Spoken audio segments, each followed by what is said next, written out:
మందు వారిని ప్రతిష్ఠ చేయము, నీ వాక్యమే సత్యము. గమనించండి, సత్యమందు వారిని ప్రతిష్ఠ చేయము. ప్రాణ ప్రతిష్ఠ అంటాం.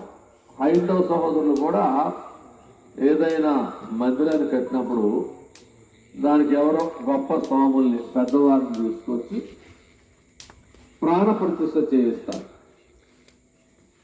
ప్రాణ ప్రతిష్ఠ లేకపోతే ఆ మందిరానికి విలువ ఉండదు, యాజకత్వం చేసే యాజకుడికి విలువ ఉండదు, అక్కడికి వచ్చే ప్రజలకు కూడా దానివల్ల ఉపయోగం ఉండదు.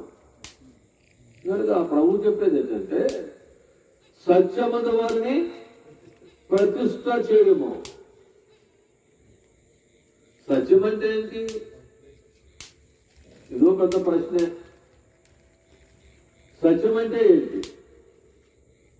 పిలాతు అడిగాడండి, సత్యం అంటే ఏంటని అడిగాడు యేసుప్రభు.